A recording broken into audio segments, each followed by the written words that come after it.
Hello, my name is Megan O'Russell. And my name is Christopher Russell, and welcome back to Page by Page, writing the book in real time, brought to you once again by Chris's creepy stationary smile. I don't know how to get out of it. I don't know how to stop. Wait, because you were just smiling at the camera? Yeah. No, I think that's a thing. I think that we just let you be you. All right. Thank you. Thank you very much. We should all be us. Unless being you means that you're an asshole, then don't be you. But I'm not saying don't occasionally be. And learn and become a better you. Yeah, that's true. That's true. So still be you, just like maybe go for a self-improvement journey. I love how optimistic you are about mankind. I appreciate that. Well, no, I'm just trying not to be the asshole. I know. I appreciate that. Big difference. So I did want to start off this week, if I may be selfish, and tell you all what I have not been telling you for, I think it's been 7 weeks since I found this out. 7 weeks ago, I found this out. Time has no meaning. No, it doesn't. Because it was not the same day that you broke your foot, but it was like pretty close to. It was that Friday. So it's been a while. Has it only been that long since I broke my foot? Yeah. No wonder it still hurts. Yeah. Yeah. In my head, it's been like forever. No, it was like towards the middle of September. Well, that's not actually that long. Yeah, but it was the day that you went in for that insane gamut of tests that we did. Oh, right. That was when I found out. So that day, I received an email, and I'm not spreading this around on social media yet, so you'll be the first ones to know. Okay, well, cheers first, and we are drinking this week. What are we drinking? Do you remember? Dead Guy Ale, because it was Halloween. It was Halloween. And that's from Rogue Brewery. Hey, I got the name. That's something. Such a nice beer. Okay, so what we just cheers to was the fact that after years of being like, man, I wish that I could have music back in my life more. It was kind of ever since we were in Alaska, right? So 2018. Yeah, 2018 would have been the last I don't know how long ago I broke my foot. Don't try and do years with me. So it's been probably about 6 or 7 years since music was a huge part of my life. And not like musical theater. Like no, I mean like instrumental music. So not the musical theater music isn't music. Please don't come after me. Oh my God. No, we made our living in musical theater for like 2 decades. And it is music. It's just not the kind of like no, not the music that I mean. Vibey music you're talking about. Yeah. So what I'm talking about is being an instrumentalist. So when we were in Alaska, we did a lot of that. Like Megan played ukulele, I played guitar, mandolin, piano. I played some guitar. You did play some guitar. That's true. You did. It's not my specialty, but I can do it. You can play guitar.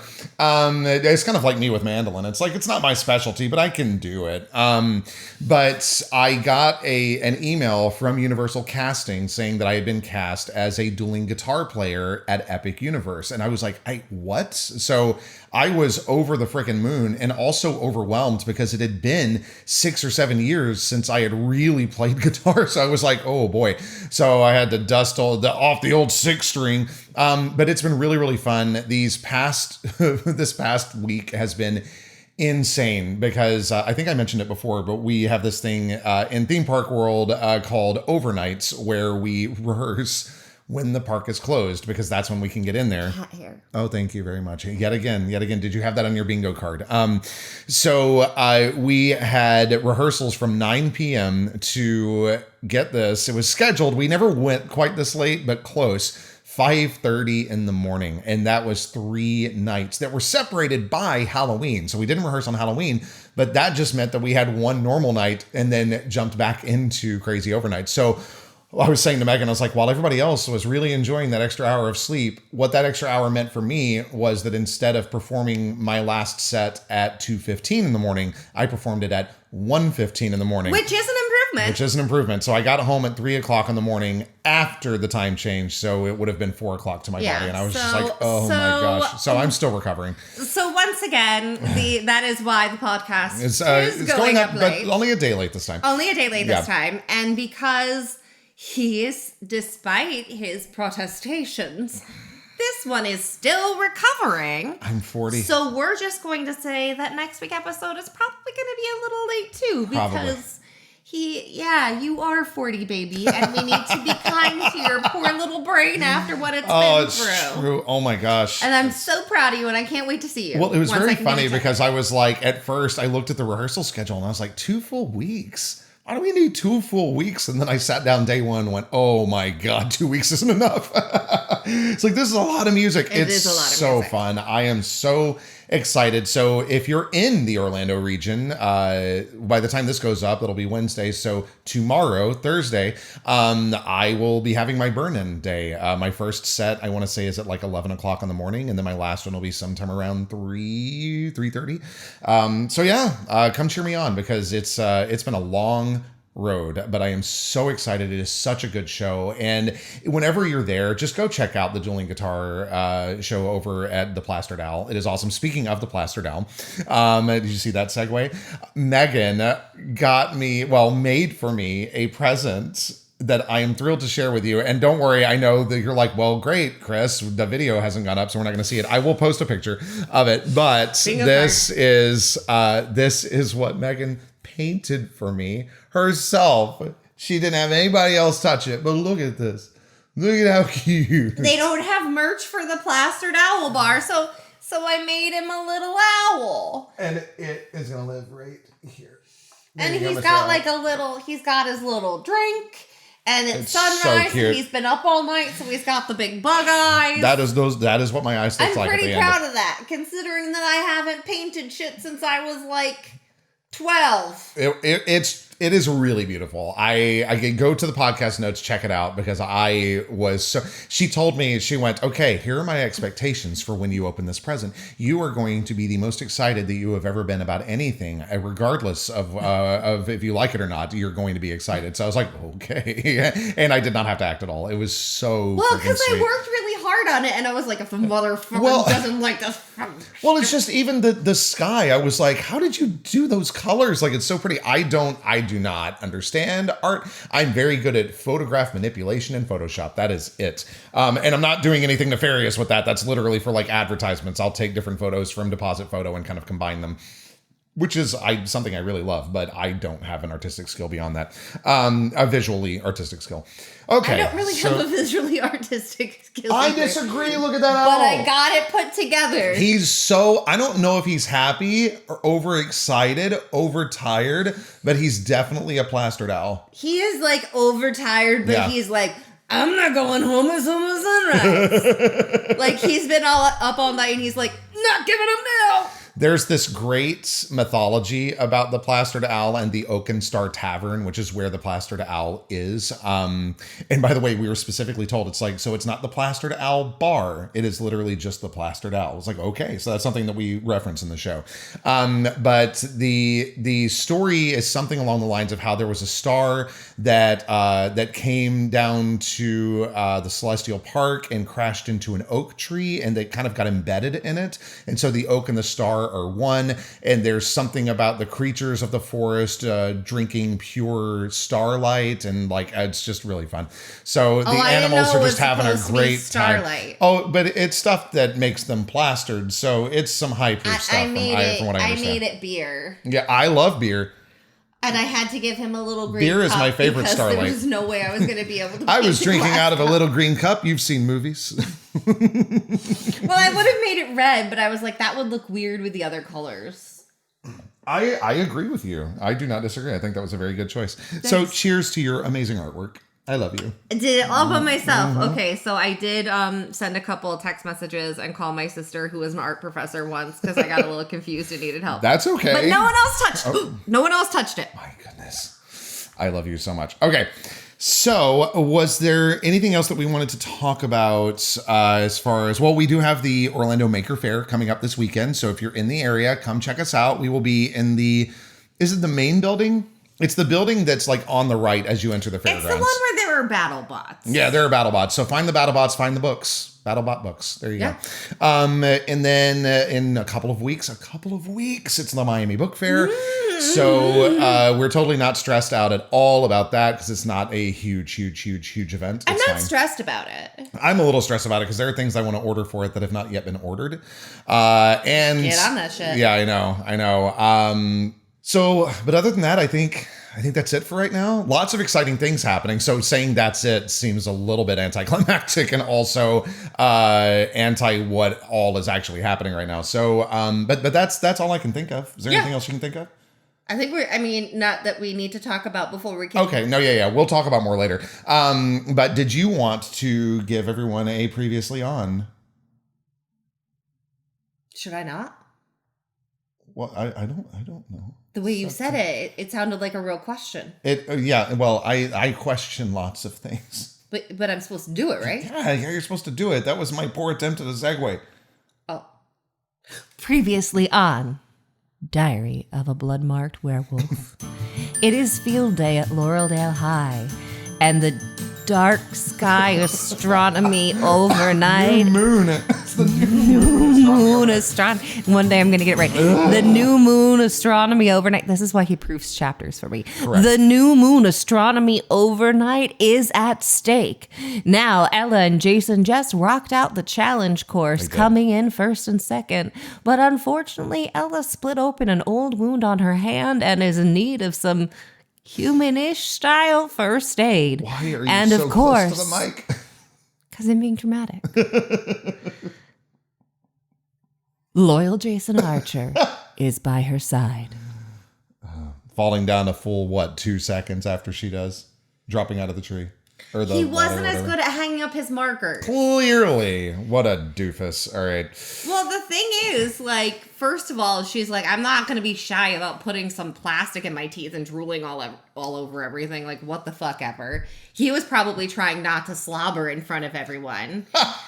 And she's, very carefully pulling them out one by one and being like, through my teeth, through my teeth. Through my teeth, pep, pep, pep, pep. Like, she's being very efficient about it. And he's probably a lot more panicky because he's actually, exerted himself to get up there. And she hasn't. So he's like, and she's like, dee, I did it. Whee! Oh, shit. I am so excited, speaking of her trying to act human, for what's happening next week. That you've already told me about. Yeah, we cheated a little bit. She was explaining something to me, and I was like, what the ever-loving hell? I've been playing a certain song on repeat. That is apparently a favorite in werewolf bars, which is also a favorite in human bars, so I get it. It makes sense. But I've been playing it on repeat because I need to make sure I have the timing of the lyrics down. And I kind of had to tell him why I was doing it. I was like, this is a random ass song for you to choose when we constantly listen to One Republic Pandora. Well, so that you wouldn't be like, and now Megan's just trying to kill me. I'm exhausted. I'm barely clinging to life. I don't know what time of day it is. The cats won't let me sleep because they are still panicking about how much I was gone. I keep getting bitten awake. My wife keeps thrashing and saying I'll never forgive you in her sleep. But God, that is so real. Let's just listen to the same song on repeat 20 times. Yes, Megan, that sounds like a good marriage. I didn't want you to feel like that.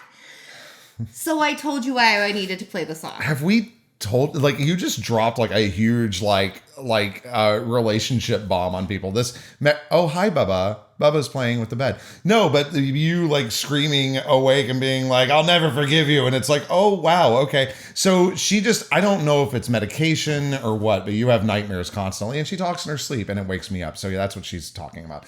It's fun. It's very fun. It's a very fun time. Sometimes I'll be yelling random stuff that you can't understand. And sometimes it is very you can tell exactly what I am saying and what is behind it. And the poor guy is just like, oh God, is she saying that to me? It's been a little bit better since, you can tell me if I need to cut this, but her rheumatologist found out that she hadn't been sleeping through the night and went, there's your problem. and was like, okay, so this is a pill that will help you sleep. And she's actually been waking up with more energy in a better place overall. And she was like, oh my God, have I just not slept properly in 4 years? Which is possible. So anyway, thank goodness for modern medication. So hopefully that keeps working because it's been a I'm delight. Sorry I yell at you in my sleep. It's, it is what it is, man. It is worth all of the pain to be married to you.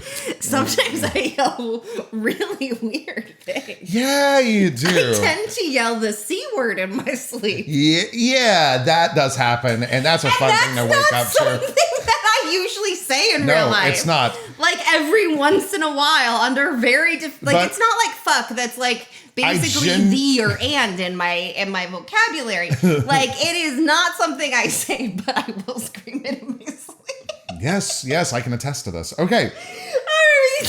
So we're ready to get into the chapter where we do not have the C word. That is where I would draw the line. I'd be like, absolutely not. No, that one. That is like, a no. That's pushing it past YA. Like, yes, correct. I do not agree with taking fucks out of YA. I do not agree with completely clean YA. But the C word, I'm like, okay. Yeah. Well, in the American context, we can keep that out of it. Sure. Yeah, agreed. All right, so I'm going to move the microphone. Here we go. Right over here. Here you are. You sit there. Be nice. Okay. All right, so I now proudly present to you, sans any kind of C word. Well, I guess there are a lot of C words in here, just not that C word. Careful. Chapter. Close. Challenge. Course. Okay, all right, that's enough. Cam! All right, I got the last one. Now we can start. Diary of a Blood-Marked Werewolf by Megan O. Russell. Chapter 18. Temporary Fix. Just watch the hall, I told Jason for the 975th time, careful not to let the sting in my hand tighten my voice. This is a bad idea. Jason squirmed like a nervous kid ready to run for mommy, but held his post by the door, on high alert for possible intruders as I let the rubbing alcohol drip from my hand into the paint sink tucked in the corner of the art room, conveniently both out of view from passersby and close to Miss Lynette's superglue stash. The sting radiating from the slice on my palm eased to mere discomfort. I poured on more rubbing alcohol, accepting the boost back to teeth-grinding pain as payment for getting the last of the challenge course grime out of the now ragged cut. I can find Nurse Thompson, Jason said. Just watch the hall. 976. Your hand could get infected. I literally just cleaned it. I blotted my palm dry with a paper towel, examining my very fucking sterile wound. You probably need stitches. No, I don't, she says as she reaches for a brand new bottle of superglue like any decent Etherean with barely inhuman healing would do. And if I did, I'm pretty sure I'd get pulled from field day and you'd get to be the one to tell Paige. It's not... Jason rammed his fingers through his already mussed hair. Field day isn't worth risking an infection. Wow. I popped open a fresh bottle of glue. You actually had to think that through. Your health is more important than field day. Jason looked my way just long enough to give me a view of his pinched brow and tight frown. It was more a risk assessment of the potential fallout from a Paige stress meltdown versus your hand being torn back open and you ending up in the emergency room. I pushed my mind... Hi, friend. Sorry, I just You haven't just want to be seen here? you in a while. I know. I've been gone a lot. Okay. You're just here, and I haven't gotten to snuggle you, so I'm just... You read, I'm happy. Okay, all right. I pushed my mind toward the way my laughter at Jason's dilemma bounced all the way up from my gut, but it wasn't enough to block out the blazing hot fucking sting of the superglue seeping into the deeper parts of the wound. I promise trying to triage a Paige field day breakdown would be way worse than any damage climbing could do. If your hand gets fucked up, I've glued myself together plenty of times before. I blew on my palm, more as a soothing measure than an attempt at increased drying speed. Same cousins that convince you to free climb? I froze. Oh my God, that is not normal. Ow, stop it. Help. Help me. Okay. I froze, my brain blipping for the, I don't even fucking know, 2,764th time that day, plummeting into panic mode at very human Jason Archer's mention of my very werewolf cousins, my heart vacating my body for a full 3 seconds before thinking kicked back in with the clear... I have faith in you. Thank you. I froze. This isn't even the hard paragraph of this chapter. No. Y'all, you're not ready. Okay, I'm not ready. You're definitely not ready. I froze, my brain blipping for the, I don't even fucking know, 2,764th time that day, plummeting into panic mode at very human Jason Archer's mention of my very werewolf cousins, my heart vacating my body for a full 3 seconds before thinking kicked back in with the clear explanation that I my fucking self had told Jason about my fuckhole cousins, giving me enough leverage to vault back out of panic and do the speaking thing. A little bit my cousins, I said. More my dad. Why? Jason went statue still. He was a master woodcarver. I was an asshole child determined to help him work, and why waste time driving to an ER for stitches when you have glue at home? Damn. You mean it's a good thing I didn't mention gluing wounds from rituals, self-defense training, because gentle from a werewolf still makes a fragile little Sybil bleed, my pre-Laureldale kidnapping incidents, or any of the other bullshit I've been patched back together from?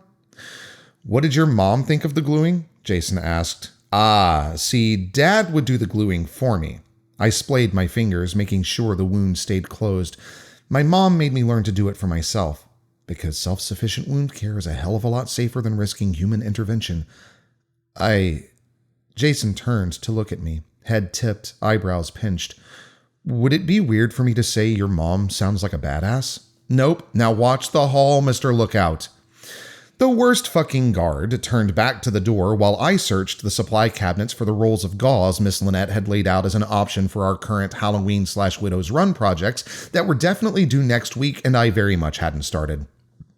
Preach. Sorry. That's not in the chapter. That's just me thinking back to high school. Yes. I too put things off till the very last. Procrastinators unite tomorrow. I loved that shirt so much growing up. Why would you feel weird about calling my mom a badass? The question fucking flopped out of my mouth. Jason turned to me again. You don't really talk about her? Well, either of your parents, I guess. He met my gaze. I didn't let myself flinch, despite the razor-laden lava rising in my throat.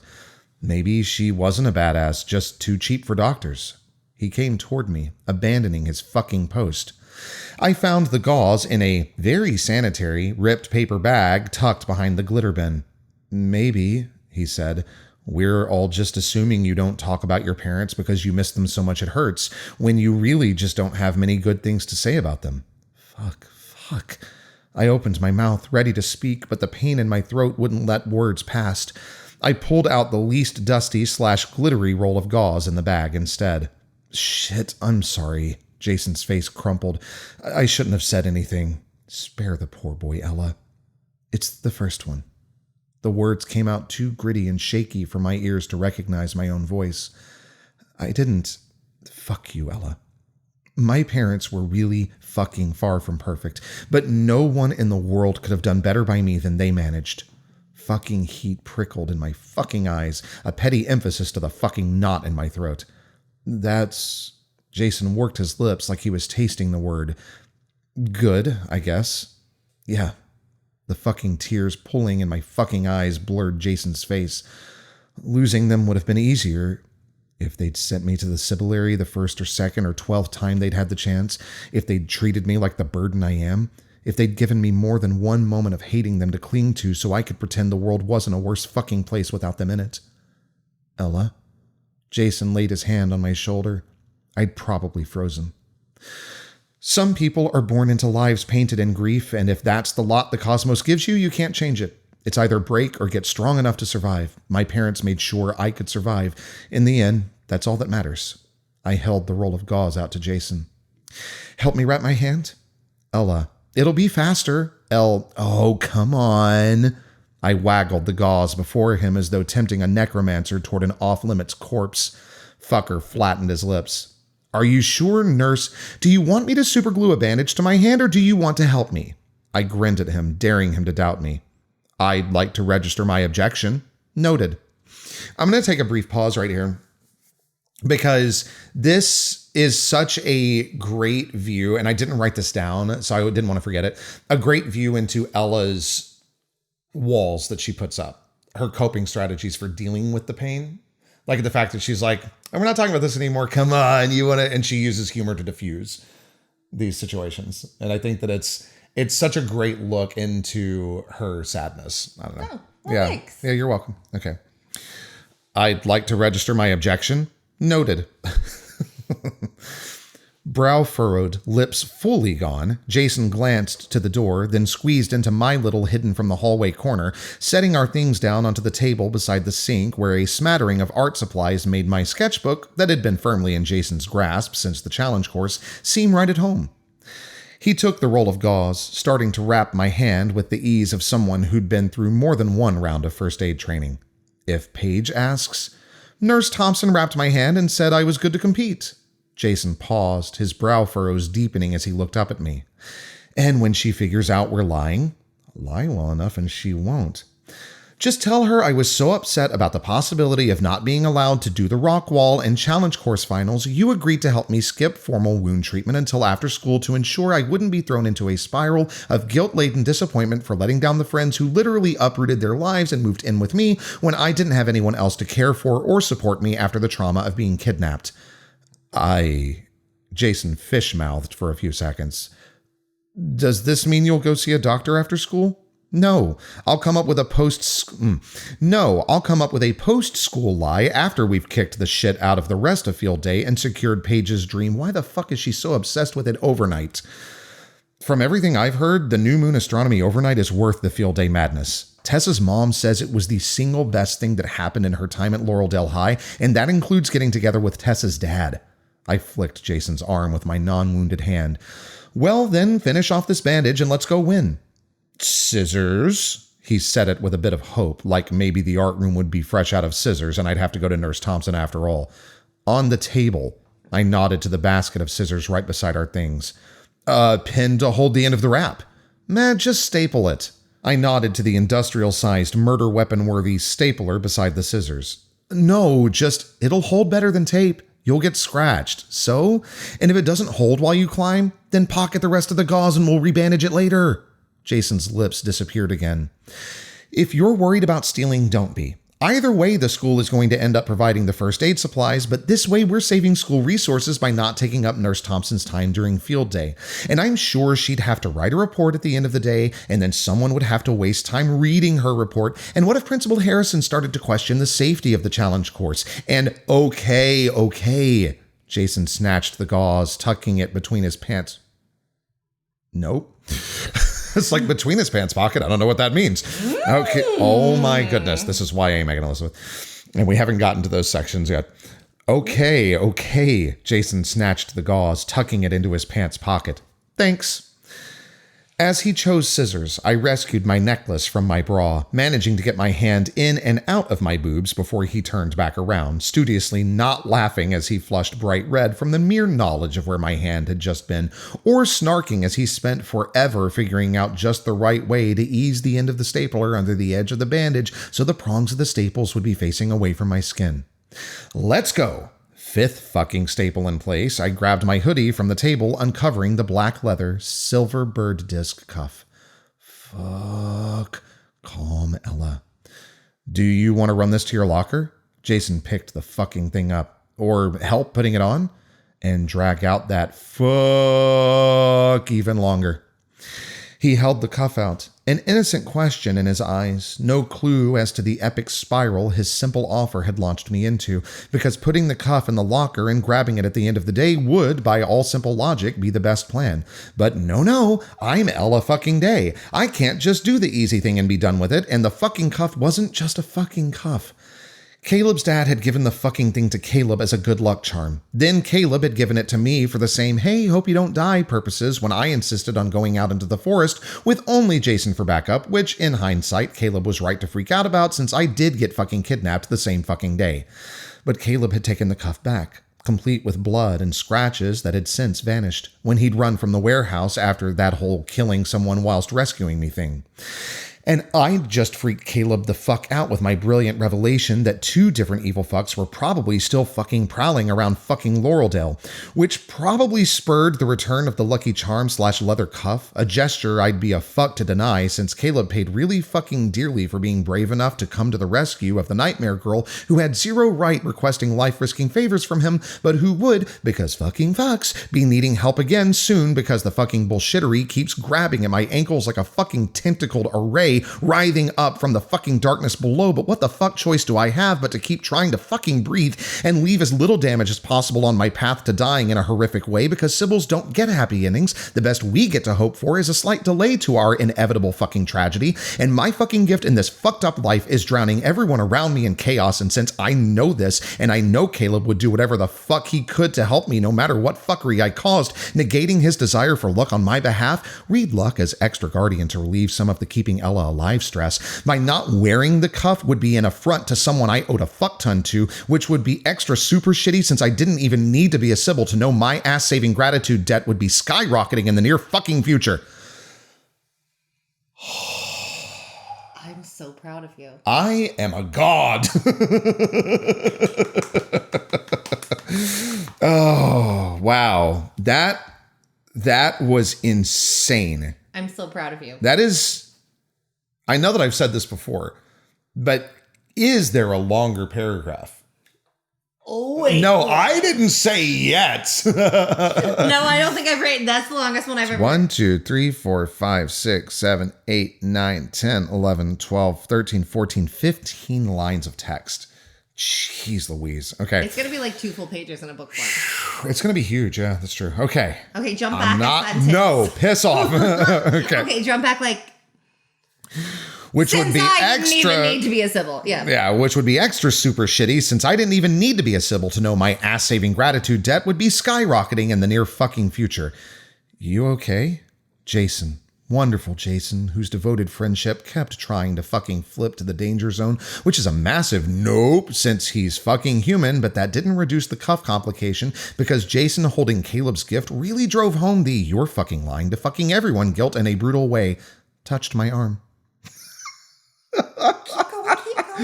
But not being able to explain to Jason that sticking to friendship was for his own fucking good and any glimmers of deeper possibilities should be ignored wasn't anywhere near as fucking bad as the fucking trauma I'd put Caleb through. And if wearing the lucky fucking cuff would ease even a trace of the anxiety I'd caused, then fuck it, spellbind the thing to my wrist and shove aside the moral quandary of how much you're allowed to lie before you become nothing more than a mockery of the person you used to be. I'll wear it. I grabbed for the cuff, but Jason pulled it just out of reach. I've got it. Save your hands for climbing. Don't make mountains, Ella. Thanks. I held out my left hand, freshly glued palm up, making the buckle easier for him, not considering that his thumb grazing the inside of my wrist might send me crashing into the kind of vision that clings to my dreams. The spectators clustered around the tables provided the only sound barrier between one game and the next, leaving little question as to which quest weavers had vied for their spots in the field day tournament and which had been forced into the role. Mia Moore at the front left table being the star storyteller of this session, with Josh Williams at the middle right a close second. I stayed at the back right table, watching a quest weaver who lacked any creativity allow Paige Paxman to combine stolen witch's blood and an Epidorian stone to grant her vampire clan the power of sunstalkers, a dangerous deviation from the wisdom of the arcane text that would have seen the clan instantly slain under the care of a semi-decent weaver. But the travesty at the table provided another form of entertainment, a guessing game. Is the worry in the Sybils' eyes born of knowing her friend had made a deadly error, or of how very close to the truth the game had strayed? Go ahead. That was like, that one finally deserves it, I think. Okay, moving this back early now. There we go. Oh, I'm so proud of you. Okay, so what are your thoughts? Besides torturing your husband with the longest paragraphs known to fucking man since Faulkner. Well, the thing is, like, she's having a spiral moment. I get it. I get the reasoning for it, and it's brilliantly written. I didn't mean to have it be that long without a period. It's just I wrote the whole thing, and then I went back to edit it, and I was like, oh, no, it is one sentence. You know what my favorite thing is the knowledge that on Goodreads someday, there will appear the review of, there are too many nonsensical long paragraphs. Like, I just couldn't make sense of any of it because people aren't getting the point. It's like, she uses 'cause there will be people fragments. Yeah, that's correct. Yes. Because that's how people talk and think. Teens don't say freaking. They say fucking. I got a 1-star review on Goodreads that said that for how I magically messed up my life in 4 freaking days. I got a 1-star review because my God. because he says freaking, not fucking, or Yes. freaking, not fucking. Yeah, I think the only curse word that ever appears in that series is shit. Shit. Yeah, that's he says it. shit Yeah. like twice. Yeah. So, well, which is great because unintentionally it gets read by a lot of middle grade readers. Yeah. Like that's not the audience. And that is this, like, it's not, his journey is not Ella Days, so his language base is not going to be. Yeah, no, it's not. But no, because she said, the review gave me a 1-star because occasionally Bryant will say cuz instead of because when he's speaking colloquially, and because of freaking instead of fucking. Oh my. Or freaking. Oh, he doesn't even say freaking. He says freaking. This is a note to authors out there. Don't pay attention to Goodreads reviews. Just leave them alone. Like don't engage. If you want to pay attention, fine. A lot of people not on Goodreads. Not on Goodreads. But there are some people who No, go to BookBub. Go to BookBub. I agree with you. Or Amazon. Yeah, go to Amazon. Anywhere but Goodreads. But then my favorite Amazon reviews are the 2 stars, like package arrived damaged. It's like that's nothing to do with us. Like I have we're a not sending review that for to a you. coloring book on one of my books. I don't fucking know why it's that like that. Yeah. I don't know. Yeah. So okay. So back to your thoughts on it.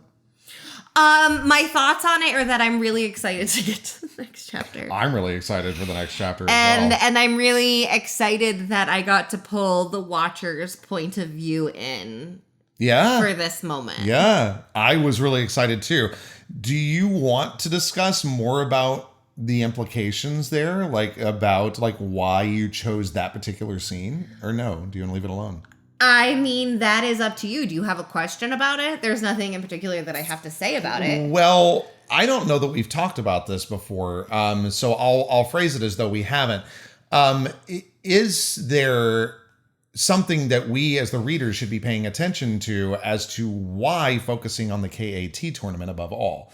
I mean, other than obviously the Watcher insinuating like, hey, there's stuff in here that is very fucking close to reality, which Ella has kind of already said a little bit, I think, in the books when she first plays, like looking at the different cards and stuff. And when she's like, that's not how that would work, right? But is there anything that you want to speak to further on it? I mean, the only thing is that I would not put that much effort into something that was there for nothing. No, we know like, that. I wouldn't do it. I know. So, like, it's there for a purpose. And read that how you will. This is random, but speaking of KAT, I was talking to a guy yesterday while I was doing horror makeup. He was friends with Beetlejuice, we'll say. And we were talking, and he is has a D&D podcast. And I was telling him about KAT, and he was like, that is so cool. That is, I was like, yeah, I'll get in touch with you when we've got it all figured out. I was like, dude, that'd be great. I love trying out like new stuff. So anyway, very excited that you're still planning on turning this into a thing. Well, and I am working on it. Like, I know. rules are being built Which out. is so cool.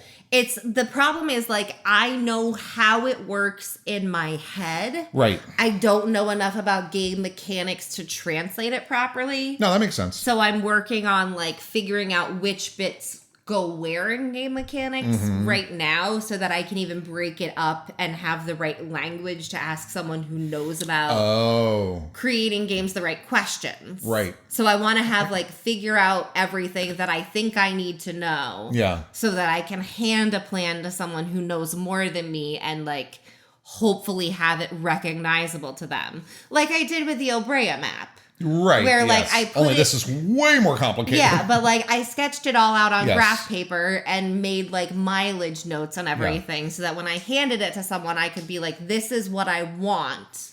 Yeah. Does it translate? God, he's so good. And like hopefully it'll translate as well as the Obrea map. Yeah. Like I'm not under the delusion that I'm going to be able to thoroughly create this game myself. I don't know, like I took discrete mathematics, gaming mathematics 20 some years ago. I don't remember enough about it to We're like old. Statistically place things well. I'm not a game designer, but I want to have enough that I can go into an intelligent conversation. Right. And that's kind of what I'm working on right now is like figuring out what I need for that. Yeah, we don't have time to dive deep into it right now, but I just a quick reminder to see if I remember. So this is more for me and for the audience, but it's kind of a combination of tabletop RPG and card game, right? Because it depends on what quest you have, what you're doing. Yeah. Okay. So it is a tabletop RPG, but there is a build your own board chance aspect to it. Is okay. All right. So build your board is even different from either of the things that I mentioned. Is there also a like Avalon type card game element ever? Like the going on a quest. You know which one I'm talking about? It would depend on which game format you get. So if you think of like a game like Betrayal. Yes. Where there are several different like kinds of haunts. Yes. So if you're going like the Marked Deceiver round of KAT that Ella did first, then that is kind of like Avalon where you're trying to figure out who the traitor is. Right. But you're trying to figure it out through their actions because you only get one guess. So it can be that kind of round where you have that. Okay. Or it can be a cooperative round where it's everyone against one evil if you have fewer players. Okay, it's still, again, kind of like Betrayer. There are certain haunts that you will choose where it's literally just the board that's the enemy. Yeah, so it's kind of that, like, there are different formats, but it is build your own board. It is set on supernatural creatures. It is a set, like, these are the weapons. These are the supplies that you can have. Okay. So like it's not like D&D where you can make up like all of these weird things. Like there is a set. These are how these things work. And they're typically one-offs. Yes. Okay. All right. Cool. And the purpose is to use the supernatural knowledge of the creatures, the items, to figure out how to beat the board in front of you and the quest. Yeah. But it is always, unlike D&D, the same clans, the same weapons. Cool. All right, so stepping away from that and back into the chapter real quick, a couple of things.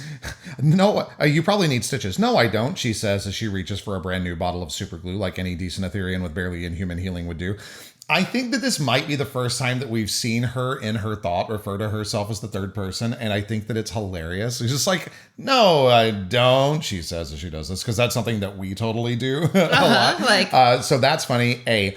B... Kids, don't super glue yourself together at home. Thank you very much. Thank you for reading that note. While I have done it. Yeah, and why have you done it?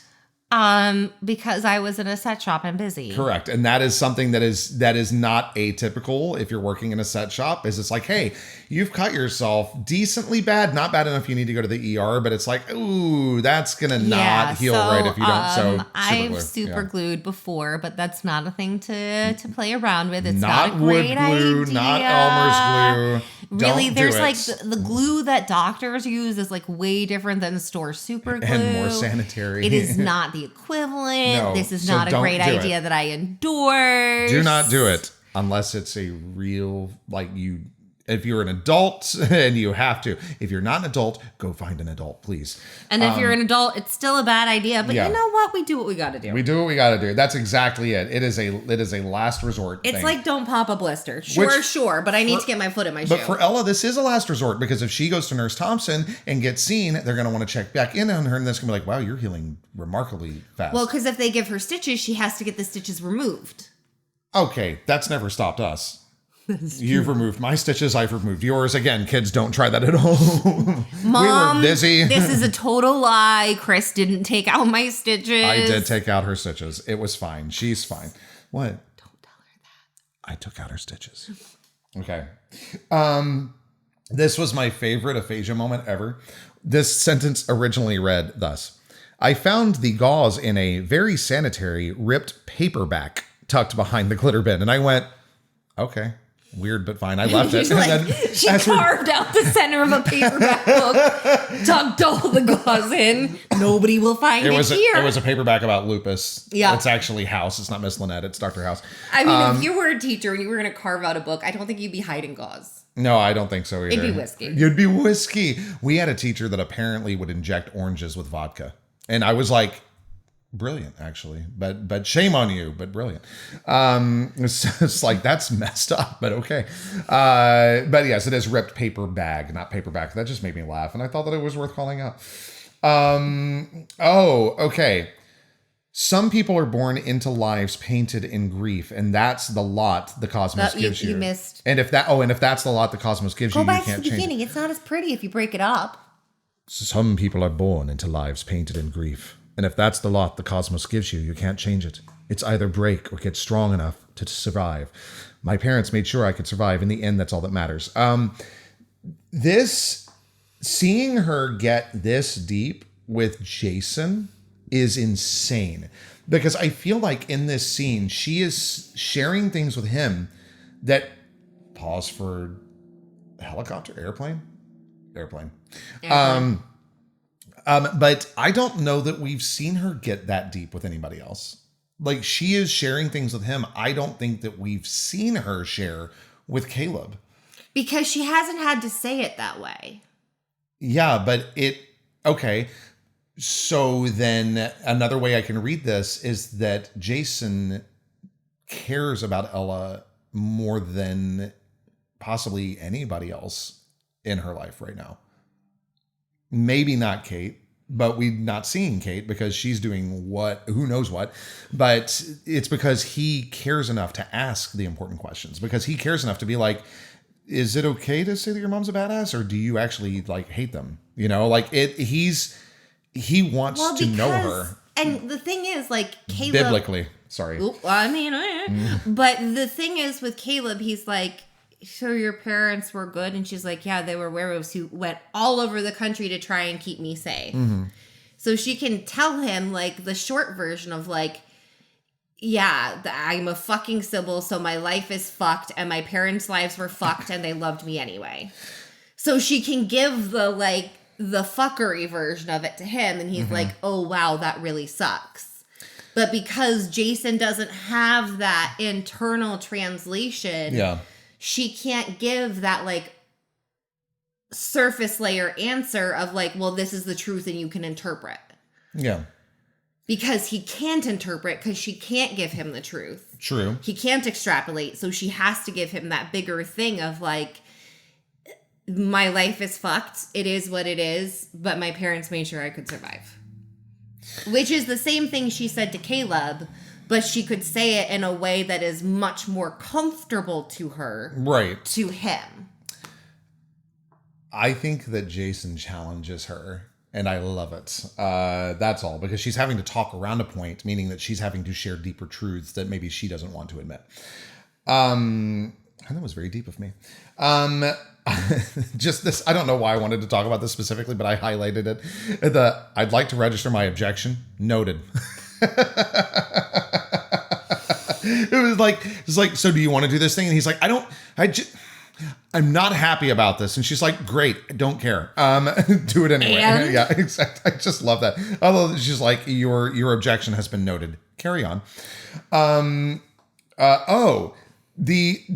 thought about this, the beside the sink where a smattering of art supplies made my sketchbook seem right at home. And I'm like, wait a minute, is this where Violet pulled her sketchbook from?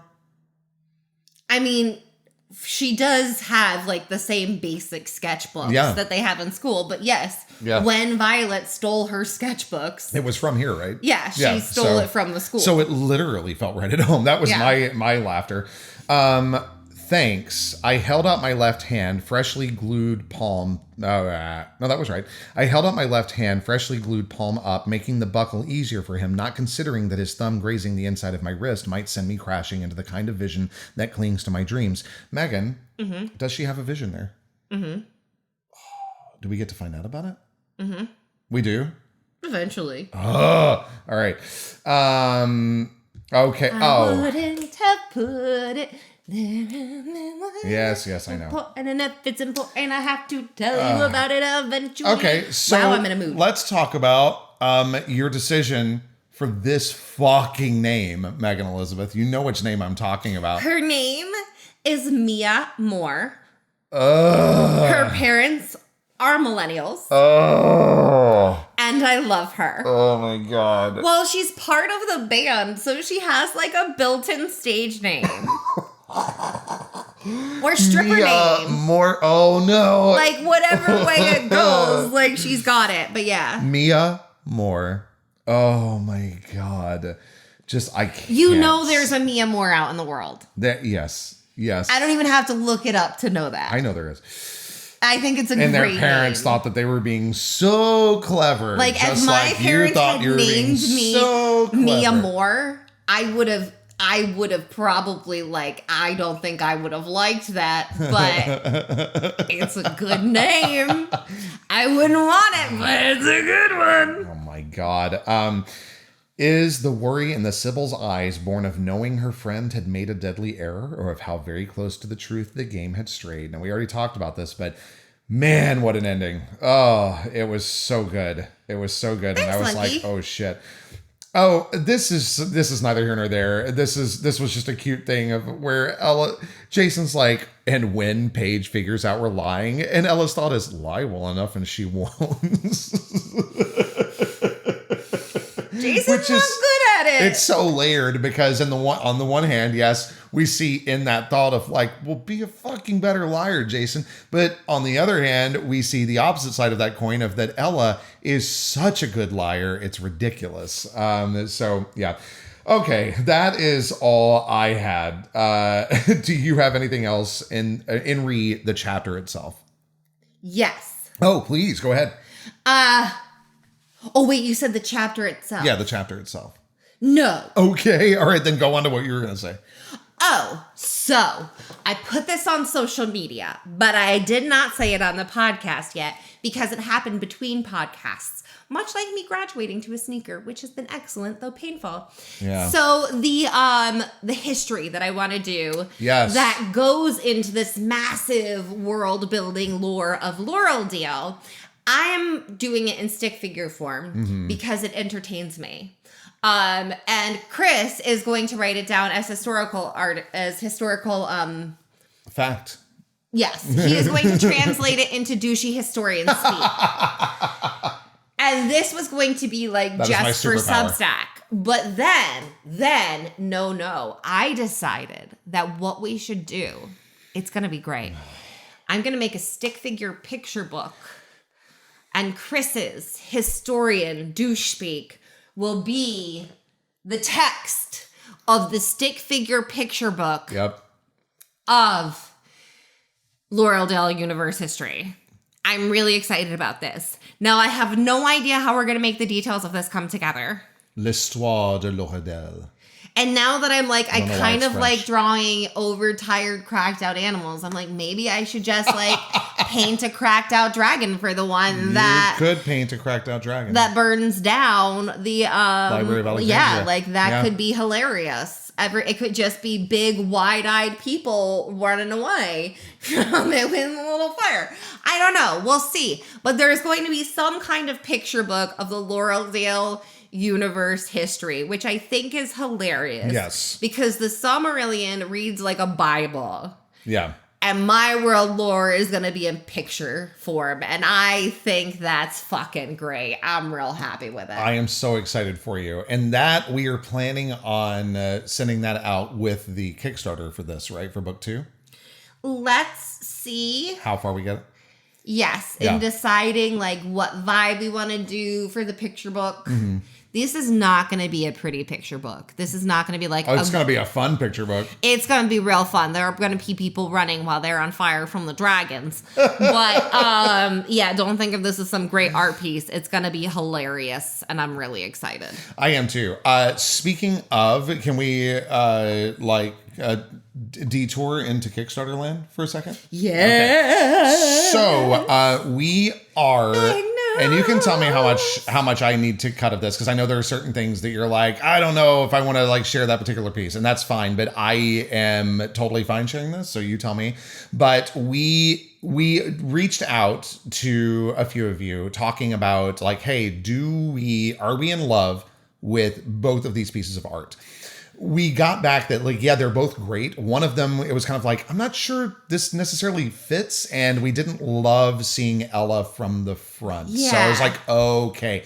So. Which was my mistake. The way I wanted the scene to look didn't fit with the vibe of the rest of the book. No, and we were both on board with it, but it was really great to hear reader feedback about like, I don't know that I like seeing her from the front. So we had the first delay because we were like, okay, do we like this picture? And then we had the picture redone. Yes. And then we were like, no, it's because we're seeing her. That's the problem. Yes. So then in order to get like a different vibe that still made sense, we actually have another artist who did a different kind of picture for us that is going to be in it. Which actually makes a lot of sense because this picture... Oh, well, never mind. I'm not going to give it away. I am thrilled with the outcome, even though there was one thing in particular with this image that we went, we're going to stray away from this one because the artist gave us 4 different options before she worked on them. And we're like, okay. So we looked at the 4 options and we went, okay, so there's one that's got like some smoke involved. And it's like, maybe we don't do that one. She ended up putting smoke into the one that she did anyway. And we both went, yeah, it looks really good. It looks so good. So very excited. We finally have the images. Now all like we need to do is finalize things with our printer and get it on its way. So thank you so much for your patience. So for all the people who've been waiting for so long amazing. while we've been finalizing the art, I learned a lot from this process. Yes, thank not you going to be anywhere near as painful the next time. Yes. This is a learning curve. That's Kickstarter. Been honest. Learning curve. But now that we have the final page count, that is going to the cover designer because she has to make the cover wrap that is just the right size for the width of the binding of the book. Once we get that, then everything goes to the printer. Yes. We get a proof sent to us just so that we make sure it's really, really gorgeous before we get a bunch printed. And then we put in the order. Yeah. So I'm thrilled. Yeah, we just got to get that cover back. And once we have the cover back, it's going to be about 2 hours of actual labor. And then waiting for the proof to arrive.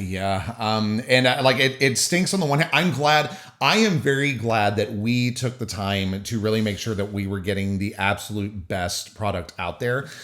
Part of me wishes like, God, couldn't we have just been sleazy and been like, nah, it's good enough and sent it out so that we could have copies for Miami Book Fair, because there's no way we're going to have copies for Miami Book Fair. We will have a way to order copies at Miami Book Fair, which we're very excited about. But yeah, that was our hope. But alas, the best laid plans of mice and men. And I'm thrilled with the final product. It looks so I feel like good. having a final product that we're really, really happy with. And the picture that didn't end up in the book. And I think you'll see like, it's great. It just does not fit the vibe of everything else. No, it's a great picture, though. Which it's a great sketch. It's fully on me. So we will have that available for Kickstarter people. Yes. So, because we still have to get you to give us what sketches you want, but we had to wait for the final sketches to come in. So that'll be going it will be available for the Kickstarter people. It's just not the one that's going to go in the final printed version. Yes. So it will be available for you to have as like some people ordered a print. Yeah. So it'll be available as a print. I'm going to use it on like social media so people can see it, but it's just not the one that's going to go in the book. Yep. And for those of you, because seeing Ella from the front is just too weird. Yeah. And for those of you waiting, it really it is. And I didn't realize it until somebody said it. And I went, that is kind of because I kept being like, why? Like, what is wrong with my brain? Pinging, why doesn't this fit in the book? Yeah. And then that's why we reached out. We were like, we need another. Because I was like, I don't understand. Like, this is a great picture. Why is my brain like, no, it doesn't work. It doesn't work. And then one of our readers was like, I don't know. It's weird to see Ella from the front. And I was like, well, shit. Or you could just say it that easily. Yeah, damn it. Right. It's so true. And speaking to that is also what we've been waiting on, is to get all of the sketches, because I couldn't decide what I wanted to use for the digital wallpaper. So I'll also be working on that too. So that'll be coming out soon as well. So yes, we finally have all the pieces. Along with an updated version of the ebook for the Kickstarter backers. Yeah, which I'm working on currently. So that'll be coming out sooner than the physical copy. So look forward to it. Yeah. So that is, I'm trying to think. Let me rack brain. I think that's all I have. Do you have anything else? I don't know. All right. Well, then I say, let's take them out. Tell them where they can find us. You can find us at our home on Substack, page by page on Substack. You can also find us on TikTok, Instagram, Facebook, lots of other places. Please do like, comment, make sure that you subscribe or follow on your favorite podcast platforms so the algorithm knows that other people should like us too. And please do share and comment, because the more people we can get into the universe of Laureldale, the more cool things I'm going to be able to offer. I'm doing a great job. All right, I'm done talking. Yeah, and before I completely sign off, I do want to say that we have been sitting for a while in the top 10% of podcasts, and we keep seeing listeners come in by the hundreds, which is awesome. So those of you spreading the word, thank you. We are indebted to you. Thank you so much. We really appreciate it. And until next time, thank you for reading.